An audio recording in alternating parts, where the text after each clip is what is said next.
Hello, everyone, and welcome to the Self-Sufficient Hub podcast. I hope you're all safe and well. Today, I have with me a friend of mine that I've met recently to discuss all sorts of things sustainability. His name's Christian Mechwart, and I'll let you introduce yourself, Christian, because I think you're going to use this audio on your own channel as well. Yeah, that's the plan, and I appreciate it, Carl. Thanks for hosting me. So, like, Pleasure. So, introduce yourself. sure. So, my name's Christian. I make a lot of different video content about new technologies, sustainability, and strategies to reduce scarcity on Earth. I think that's a really major problem. So, a lot of my videos aim to educate people about that.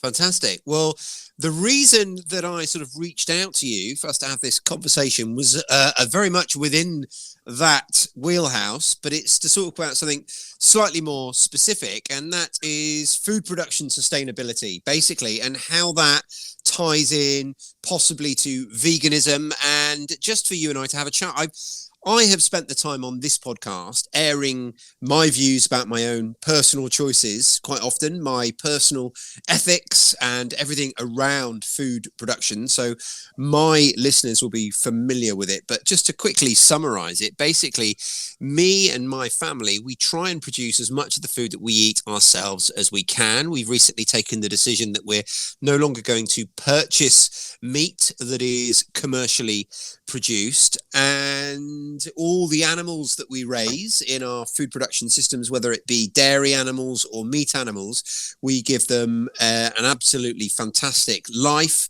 and a very, very humane end, etc., etc. So that's where I stand. I believe you're a vegan. I know that much. Why don't you tell us a little bit about why and how you came to be a vegan and how that ties into everything we're going to be talking about today?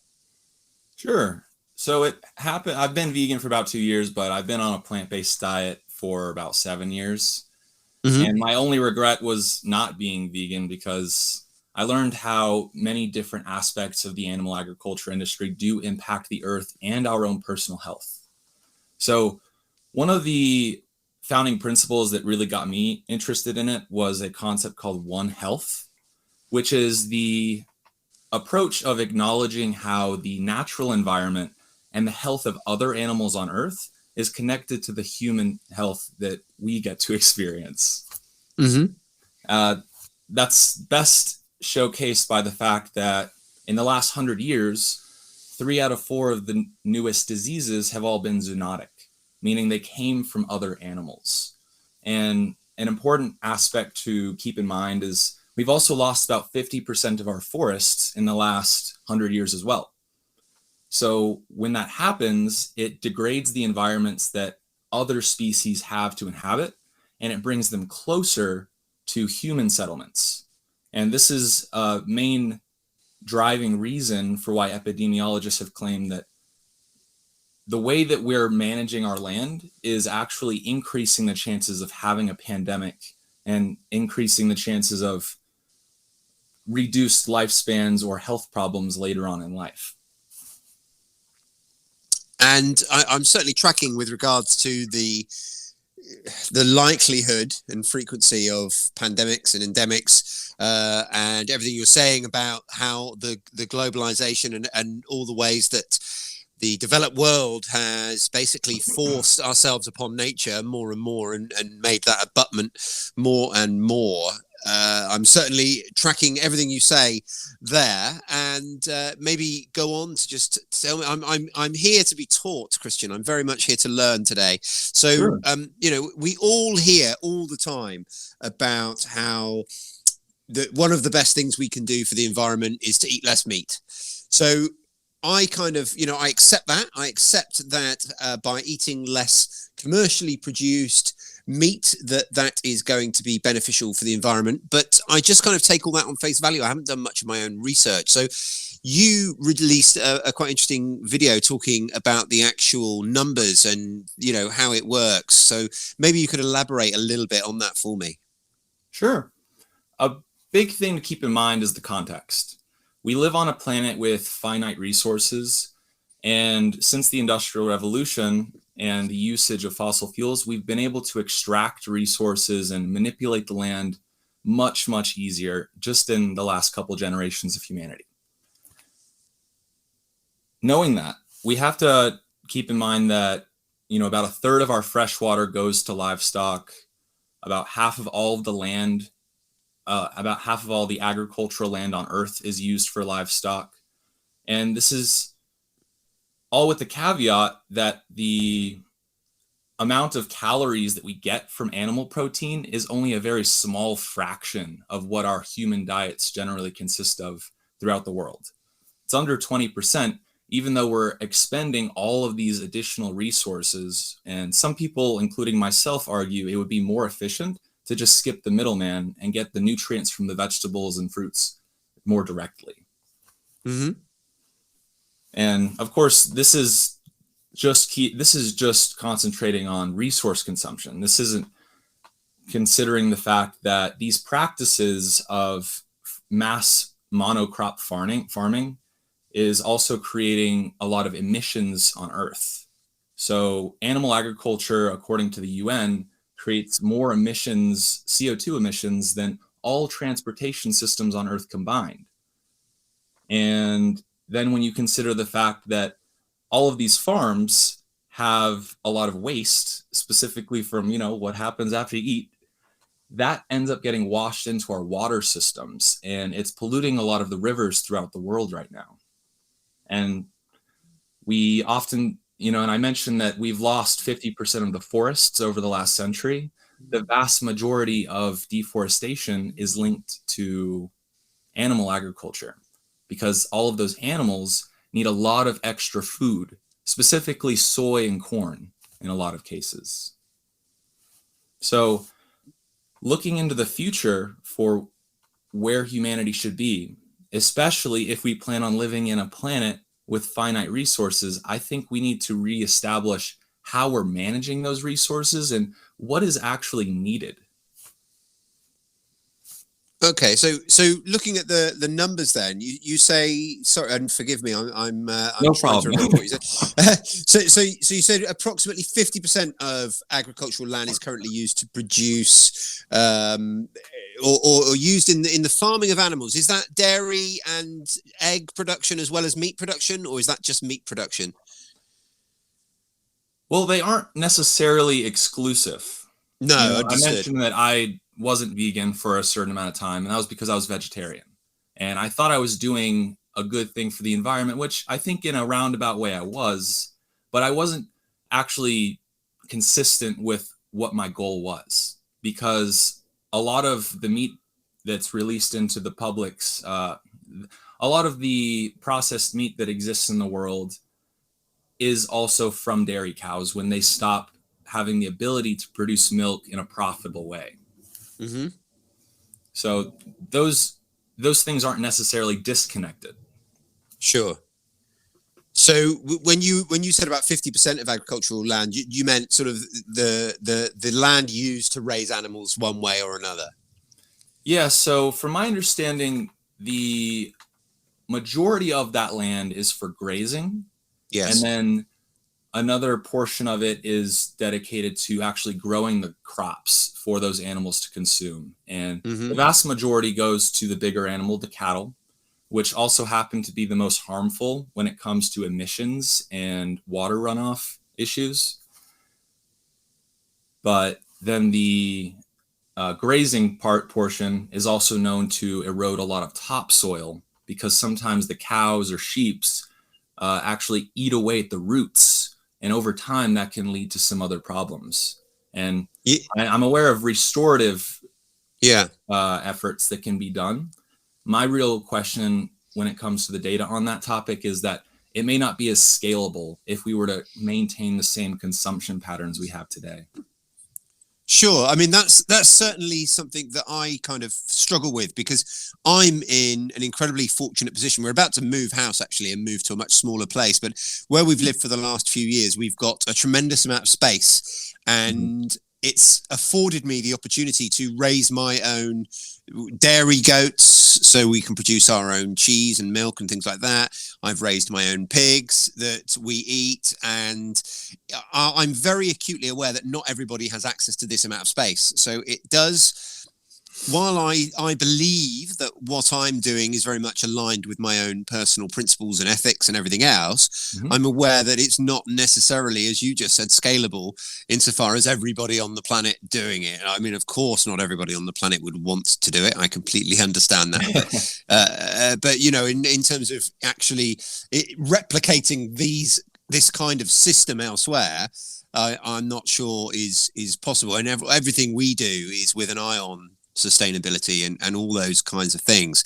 So I certainly do feel myself brushing up against that idea of is this sustainable? So I hear what you're saying, and I also completely understand it and support the efforts of those who are using regenerative agriculture, whether it's for crops or for animal husbandry. I think that's a really important part of the puzzle, although, as you say, I do have concerns as to how sustainable it is. Not sustainable, sorry, how scalable it is, because to meet, or certainly not to meet, the current demand. So I think we definitely need to be in a position where, if we're not growing our own food, we do, or we should take responsibility for maybe changing our consumption habits like we have to in every other aspect of our lives, if we actually want to take responsibility for our part of maintaining this planet. That's I think that's exactly where I would come down on that.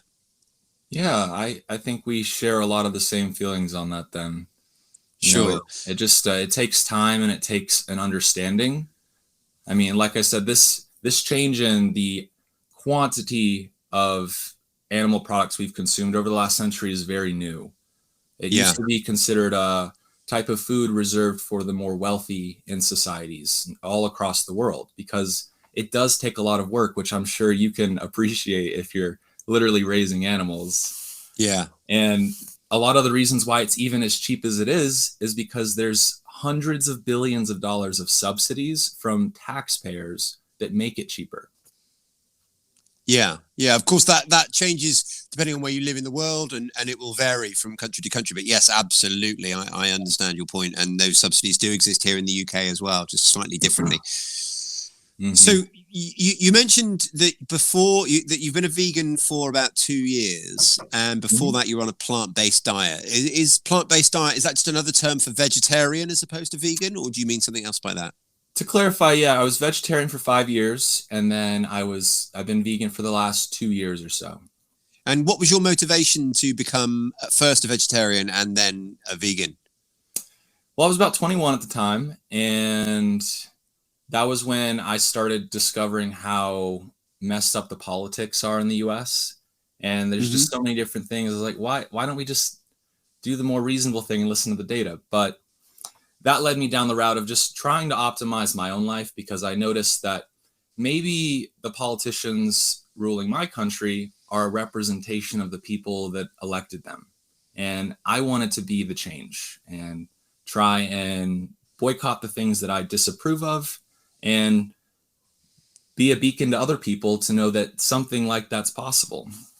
And the Good. transition from vegetarianism to veganism was essentially the point where I realized that a lot of the a lot of the problems I was most concerned with, like environmental damage, wasn't actually being significantly dealt with a vegetarian diet, because a lot of the cows that are milked all end up at a slaughterhouse at the end of the day, and a lot of the meat that we end up consuming is from those unprofitable cows.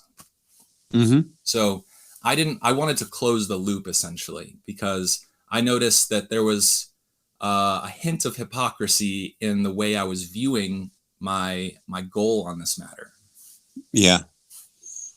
Well, on that note, my and I promise you, I'm not trying to set you any traps. I Set promise the you that. trap. It's okay. We're Well, having a good no, talk. good, but I genuinely mean that though. I'm not. But my wife always, whenever we mention vegans and the idea of veganism, my wife always mentions things like almonds and things that are pollinated by bees Hmm. that are commercially kept, not wild bees. And it's just something I've never been in a position to ask, and I wonder what your opinion on things like that are. You mean the vegetables that require a lot of land or water?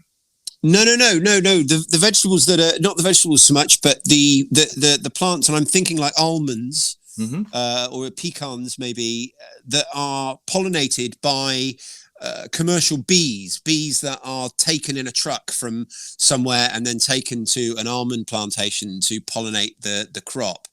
Mm. Do you have an opinion on that? And you don't have to. Sure. I've been wanting to ask the question for some time. Yeah, I think the reason why humans are involved in helping to pollinate is because we're deforesting so much.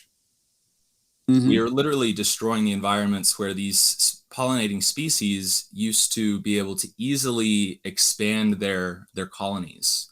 And because of our dietary practices, it's literally destroying the environment that past generations of bees and other pollinating species were used to. And it's worth pointing out as well, bees get a lot of the publicity, but many other insects are involved in the pollination process. And we have recently entered something called the sixth mass extinction, and a huge amount of insects on Earth have literally gone extinct in the last couple decades. So that's also a huge part of the pollinating question on Earth. So we need to figure out a way to ensure that natural habitats can facilitate them, because I've at least heard that a lot of the concentration in bee colony creation is actually being concentrated in urban environments, whereas the more rural parts of the world are getting more deforested. And that's where you might see those artificial efforts to help transport pollinating species. I hope that answered the question or gave you a little more context. Yeah, no, that'll definitely do. So talking about we've spoken about monocultures and polycultures, and I you won't find anyone who beats the drum any more than I do about the detriments of monoculture. Sorry, of monoculture systems. Mm-hmm. And I am a huge advocate for things like permaculture systems and for polycultures and using sustainable natural ways of farming. I'm a huge advocate for that, and regenerative agriculture. The I'm just wondering how you think we move from one system to another, because it would seem to me that there's almost like a movement on the periphery, which is moving towards regenerative agriculture and farming methods of that nature. But I wonder how you think we can get the ball moving a little bit faster and try and bring the farming community as a whole along with us on this ride. Do you have any thoughts on that? Yeah, I just want to say I really do love the concept of permaculture. I've watched a couple documentaries on it, but I'm no expert. Mm-hmm. From what I understand, it can be a much more efficient and natural way to cultivate a wide variety of food and also support the ecosystems for birds, because those are really essential for helping to fertilize those permaculture setups. Mm-hmm. I do think that the effects of climate change may introduce some unpredictable variables when it comes to making environments like that. And I also believe that with our current consumption patterns, it's going to be difficult to have a permaculture support any type of mass animal agriculture industry. The reason they do monoculture, as you probably know, is because it's more efficient and more profitable. You know, it makes more sense from a business perspective to have an entire field of one crop versus having, you know, rows of crops and then some bushes of berries in between, because that's Yeah. a whole other set of workforce you need to employ, whole other type of equipment you need to buy. And ultimately, we should go in that direction if the planet will allow us to. But we also need to acknowledge that we are using the majority of that land to grow food for other animals. And in countries like the US, where I live, a third of that food is wasted and thrown away, to make it even crazier. Yeah, that's something that drives me mad. Yeah, so we need to think of the life cycle of the food and the land, because we only have a certain amount of topsoil on Earth, and once it's gone, it's gone. And monocrop systems are the best at destroying topsoil. So when that happens, And supposing that climate change might make the world harder to grow food on, that's when we're going to have to transition to hydroponic or vertical farming operations, because those are extremely efficient. You save practically 90% of the water. In many cases, you don't need soil. And the only big trade-off is that it's energy intensive. So hopefully, as renewable energy technologies become more affordable and more efficient, that problem will solve itself. But time will tell, I suppose.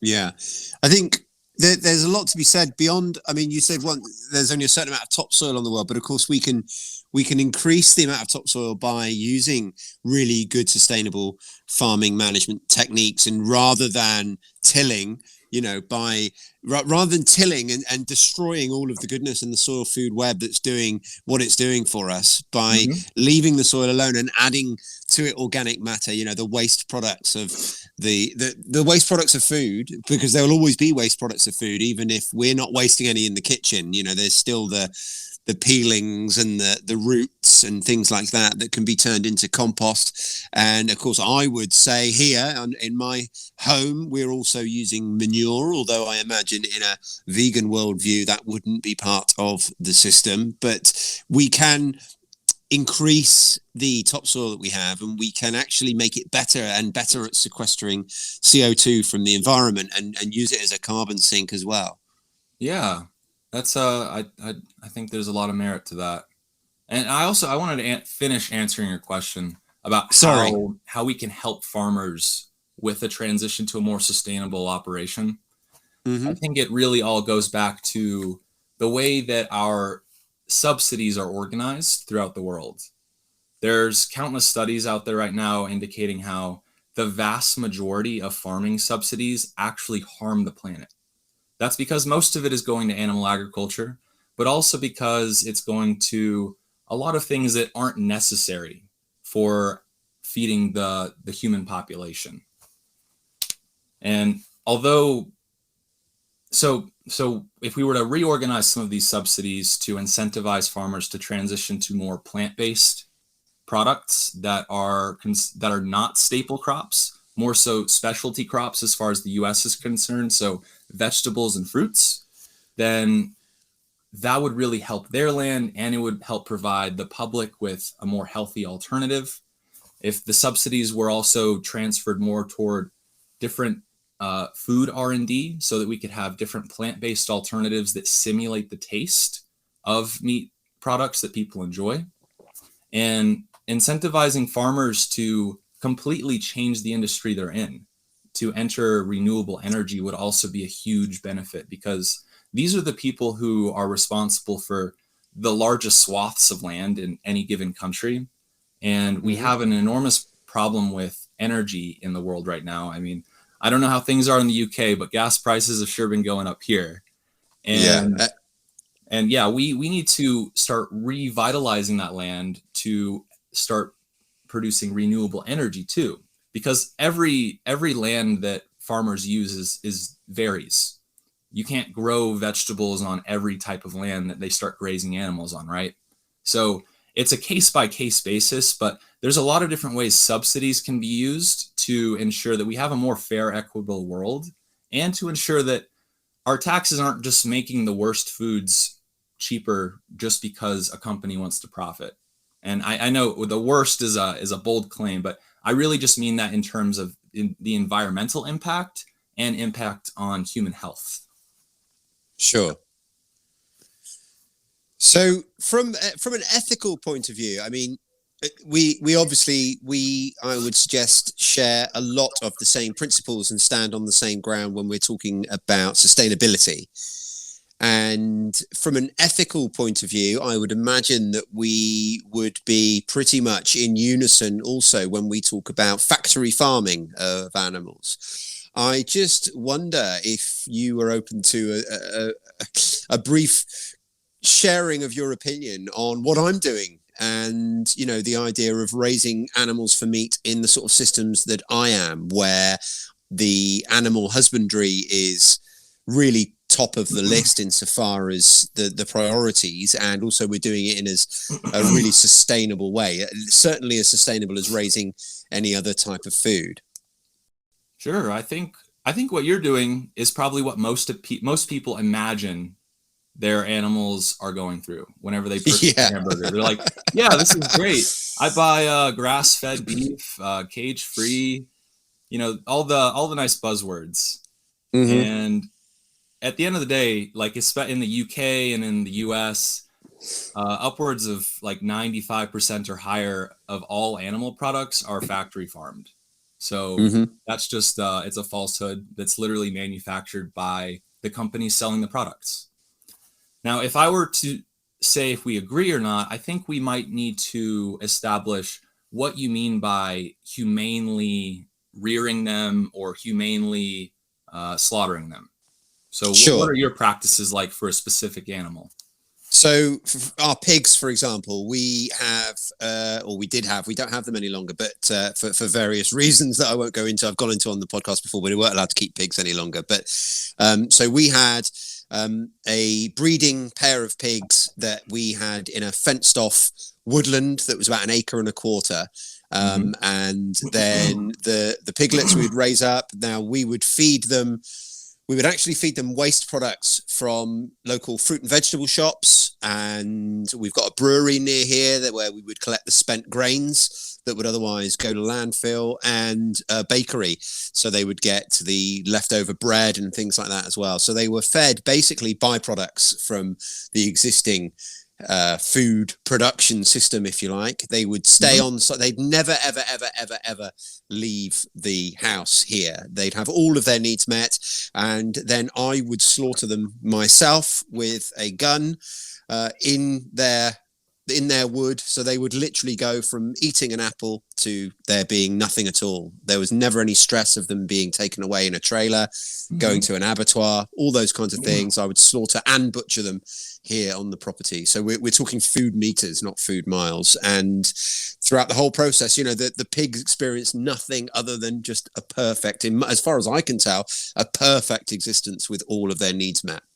Mm-hmm. So let me give you a hypothetical. If you were raising a child and you raised this child to have a great life, but they were going to be killed, and you said, well, I gave them a great life, isn't that good enough? Would you agree that you could do that to a person? No, but this is, you see, I don't think it's the same, because I don't think it's the same either. Yeah. I think that we are the only species on Earth that we know of that can really extrapolate things like future and past concerns. And that's why we're the only creature on Earth that needs to meditate to calm our minds, because of the stress we can cause ourselves worrying about things. And I don't believe that animals have that same ability, and it's that ability that really causes the problem. There's no long-term anguish involved. There is no. I'm not leaving, there's no parents to have the sort of thoughts that we would have as humans. So that's why I don't think it would be okay with humans, but I do right. believe that it's okay for the animals that we raise. Yeah, and I didn't mean that in a way to frame that a human life is equivalent to another animal's life, because I am biased myself. If I had to choose between a person of my species and another, I would choose my species. But then it's the matter of, do we have to do it? Is it necessary?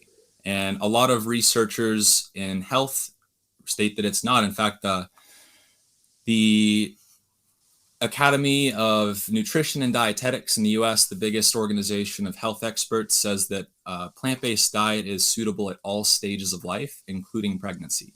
So keeping that in mind, can we really rationalize the need to kill another animal, especially if it seems like maybe you at least believe that it would be wrong to say that, okay, well, I killed a kid even though I gave them a good life. And I know that humans and other animals may not be on the same stage for us, but it's a matter of the logical consistency, because we are all individuals, whether you're a human or not. That's why we name our pets, right?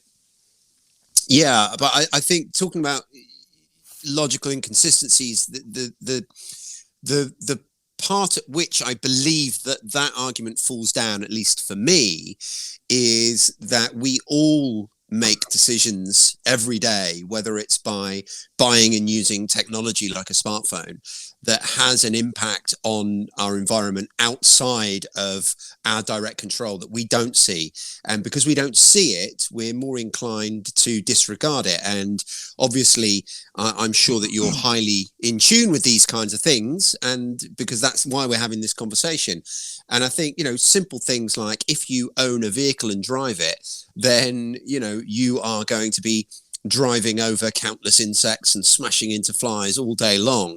And do we need to do that? Well, no, we could all live in a tent in a wood eating berries and nuts, but we choose not to, and we choose a level at which we are ethically comfortable with that, to exert our will upon the world.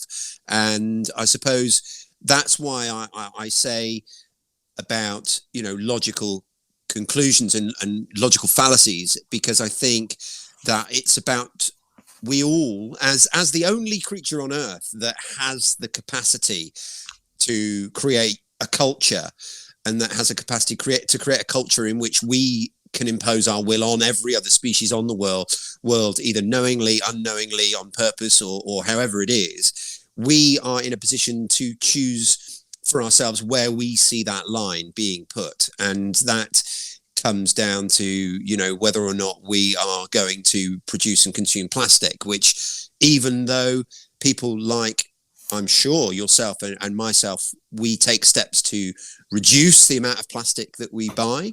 I'm sure that, please correct me if I'm wrong, but I'm fairly confident that you would have bought something in the last 12 months that had plastic packaging, or because it's almost unavoidable unless we want to go and live in a wigwam out in the middle of nowhere and live off, literally off the land with our own hands. If we want to plug ourselves into society in any way, we're already making that decision that we are setting our needs and our level of comfort requirements, or whatever it might be. We're setting it somewhere in that gray area. It's not black and white.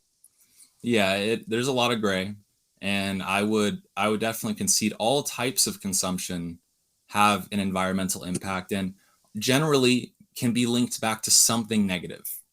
But when it comes to our diets, this is one of the easiest things that we can change in our lives, because I could say, well, I don't support copper mines, so I'm not going to buy a cell phone. That would be debilitating in today's society. But if I were to say, I don't support the deforestation of our planet, I don't support the degradation of our water quality, and I don't support the way we treat factory farmed animals, I think it's a much easier thing to say, I'm just going to not eat this one food, and I'll just eat a different food. Because the majority of foods are plants and are fruits and vegetables.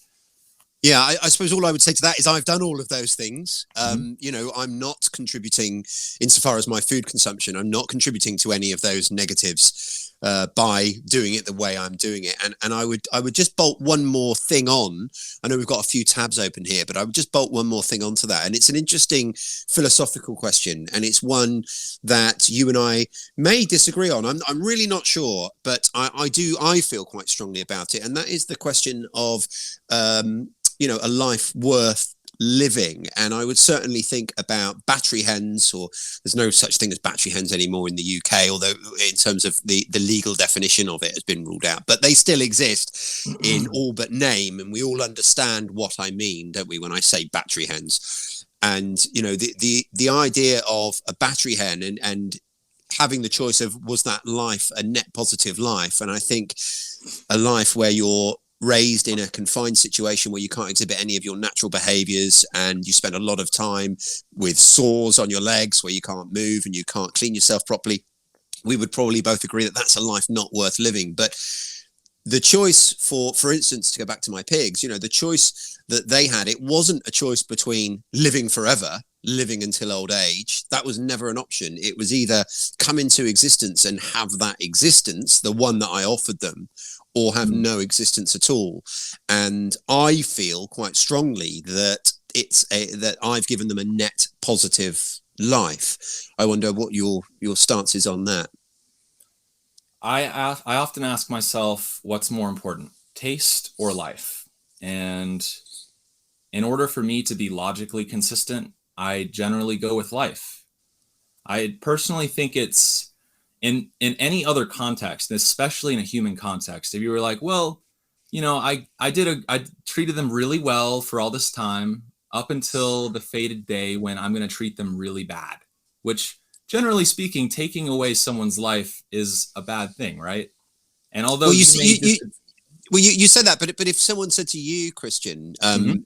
do you mind me asking your age? Oh, Yeah, you've already sure, I'm said you were 27. yeah, 27. So if someone said to you that you were going to pass away painlessly in your sleep this evening, and there was nothing anyone could do about it. It was one of those things. It was fate. Would you rather have never been born?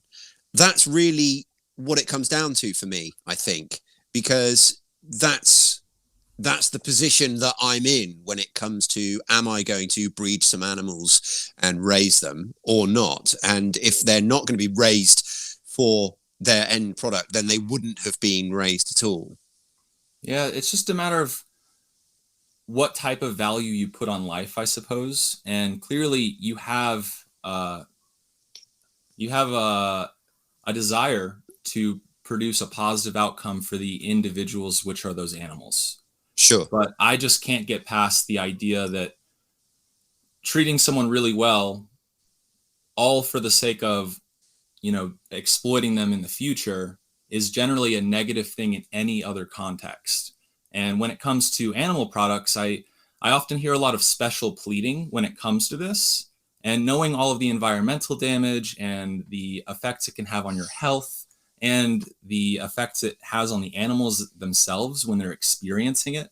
Because we're talking about a very kind situation on your farm more than Oh, likely. yeah, I completely But understand. I'm not trying to extrapolate this yeah, for 1 second I agree. into a I comparison with, understand. shop bought food. Yeah. Yeah, I just it seems like a contradictory position, especially whenever I consider all of the conversations I've had with people.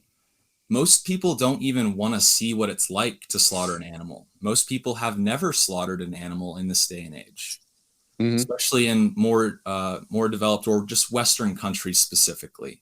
It's Yeah. become a rarity, and people have become detached from the process to the point where they don't even really know what color the meat is before it gets to them. And the idea of food coloring is such a foreign concept. Yeah. And that's because people don't get the chance to see what it's like, what those other animals are like. Pigs, as an example, are considered smarter than dogs, but for arbitrary reasons in the UK and in the US, we treat them as our best friends and we give them names and we try to elongate their lives as much as possible. But then there's another group of animals that we arbitrarily deem uh, as animals that are more suitable to exploit. And we can rationalize all day that if we weren't there to raise them, they never would have existed. But the truth is, before the industry grew to what it is today, they did exist. But now they can't because we've actually bred them and genetically modified various parts of their lifestyles or genetically modified parts of their actual being where they can't survive without us anymore. Specifically chickens, but many other farmed animals are in the same position where we've created a world where they can no longer survive. And then we say, well, if it weren't for if it weren't for us, then they never would have gotten to live. So it just seems like it's forgetting the context of how they used to live on Earth. Yeah, I don't want to get too bogged down in the weeds on this, and I've genuinely enjoyed having this part of the conversation with you. So I think perhaps we can draw it to a close, but I don't want anyone, Sure. I don't want you to think, I don't want anyone else to think that either of us has, feels that this isn't a battle. This isn't about winning or losing between you and I. This is just a conversation. And it's been, uh, I've waited a very long time to find someone I can have this conversation with, in all honesty, because it can devolve so very, very quickly into a point scoring operation, which I think we've both worked quite hard to not allow this to become. So I appreciate that. Yeah, I want to have a discussion. We both have different goals in life more than likely. We're trying to get our food in different ways, but and I think we both mean well. It's For sure. just, we're coming to different conclusions, and my main thing that I always ask myself is what's more important, taste or life? And we can definitely move on from here, but that's what I would invite your audience to think about in the future. Sure. And I've always said that if you are a and this will sound like a bit of a mantra to my listeners, they'll have heard me say this so often, but if you are a vegan for ethical or sustainability reasons, then I believe you are stood on very, very firm ground, and I have no bones to pick with that whatsoever. I just happen to personally believe that I am also stood on firm ethical soil. That's my opinion. And anyway, so I've run through everything that I wanted to hit on with you today, Christian. Is there anything you feel we've missed out that you would like to cover? And don't feel any pressure if there isn't, if you feel we've covered it. Sure. Well, yeah, I was interested in your perspective on this. So, considering most people live in big cities and more people are expected to live in big cities in the future, how do you think individuals can become more self-sufficient going forward? Well, something I always say is start by growing your own food. And even in a city, you don't have to grow all of your own food, but just get a little pot on the windowsill that grows some herbs in it. Something that in your mind then can open up a world of conversation and interest with oneself about where your food comes from, because it's not until you've actually produced some food yourself from start to finish that you really understand what goes into it. And then you start asking yourself all these other questions about, well, how can a loaf of bread be that cheap? Should a loaf of bread be that cheap? And it opens up a vast vista of different avenues which one can explore about our food production and where our food comes from by connecting yourself to it. And like I say, even in cities, there are all sorts of organizations that organize sort of ground shares and Mm-hmm. things like that, but just getting involved and then understanding it. And then if you've got your little pot of soil on the windowsill that you are genuinely connected to and genuinely invested in, and then you realize that after 2 years your plant's not doing very well, and your immediate reaction is that it needs feeding, you need to add some fertilizer, and then you start thinking about, well, what is fertilizer? What is it actually needs? What happens in the real world, in the wild? That there's no one going around adding nitrogen to the ground of our rainforests or anything like that. All of these areas of real abundance, and then you start learning about composting and about the soil health. And all Mm-hmm. of these things compound upon one another, and it enables you to really have a conversation with yourself, I suppose, but an open and honest conversation where you're genuinely interested because you're invested in it, because you're producing this thing. Whether you've got a small vegetable plot in an allotment, you don't call them allotments in the US, I'm not sure what you call them, but a little plot of ground that you might rent just to grow vegetables on, that you might share with your neighbors. Mm-hmm. And also, I know it varies from state to state, but a lot of your municipalities will collect kitchen waste and garden waste, and they will use that to make compost with, and that's where a lot of the waste from coffee shops and things will go to. And by having your one little pot in your window, it opens all that up to you, and of course you can expand out from there and add window boxes or a roof garden, or perhaps you're lucky enough to have a small garden yourself and you can grow some of your own vegetables. But by producing some of your own food yourself, and I would go in every single avenue that there is with this as well, not just growing food, but making your own food from scratch rather than buying meals, buy ingredients. And then if you can, start making the ingredients. And I always talk about going just one step back, one step further back the production chain, and then you start taking ownership of the production, not just your consumption, but your production.